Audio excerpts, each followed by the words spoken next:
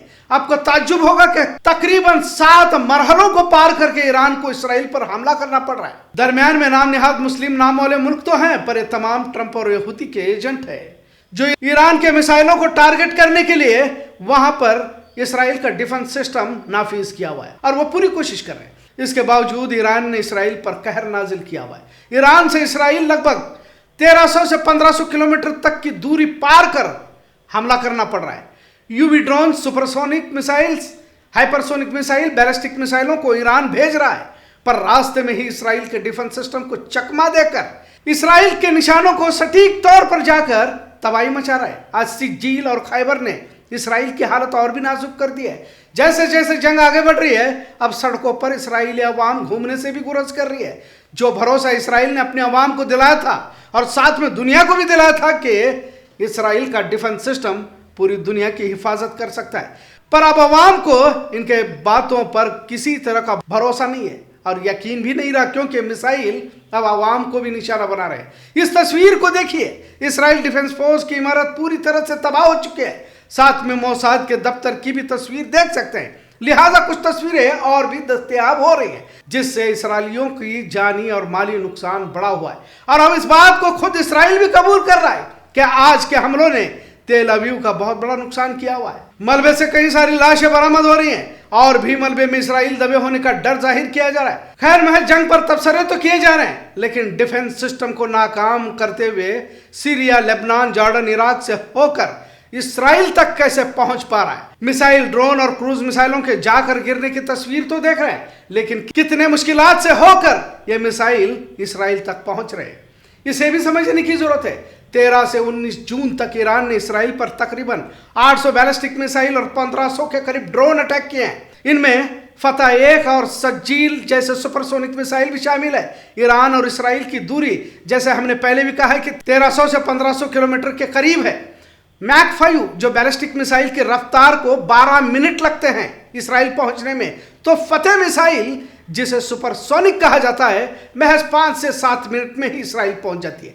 फतह 1, सिज्जील और खैबर की रफ्तार 16,000 से 18,000 प्रति घंटा यानी कि पर आवर की रफ्तार से यह मिसाइल दौड़ती है। ईरान ने अब तक बैलिस्टिक मिसाइलों का इस्तेमाल ज्यादा किया हुआ है और ये तकरीबन सटीक निशाने पर लगने की बात भी सामने आ रही है। ऐसा नहीं कि पूरे के पूरे जाकर गिरे हैं, कई मिसाइलों को इसराइल के डिफेंस सिस्टम ने नाकाम भी किया है। एक और यहां पर कि क्रूज मिसाइलों का भी अहम किरदार रहा है, क्योंकि ये बिना पायलट के फिजाओं में कम ऊंचाई पर उड़ते हैं, जिससे इसराइल के डिफेंस सिस्टम की पकड़ में नहीं आते और रडार से भी बच जाते हैं। इसराइल ने Jordan, Iraq, Lebanon air bases पर डेविड स्लिंग एरो 2, एरो 3 के जरिए ईरान के मिसाइलों को रोकने की कोशिश की है, लेकिन सुपरसोनिक और हाइपरसोनिक मिसाइल ईरान ने इस तरह बनाई है जो अपनी सिमत को फौरन बदलकर अपने निशाने पर जा गिरती है, जिसकी वजह से इसराइल का डिफेंस सिस्टम एक तरह से नाकाम होता जा रहा है। ऐसा नहीं कि इसराइल पूरी तरह से नाकाम साबित हुआ, लेकिन जिस तरह मिसाइलों की बड़ी तादाद को ईरान ने इसराइल पर बारिश की तरह बरसाया है, जिससे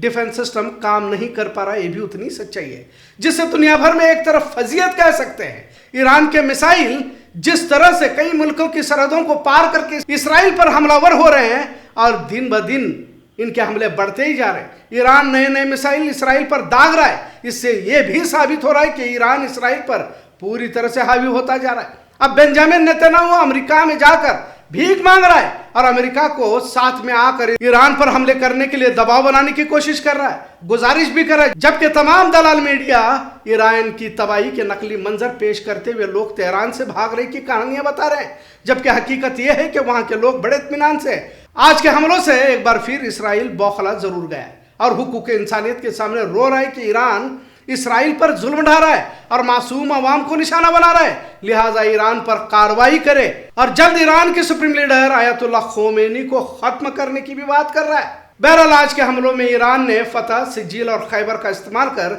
इसराइल को और घुटनों पर जरूर लाया है, इतना सच। आज का मौजू कैसा लगा इस पर जरूर कमेंट करें।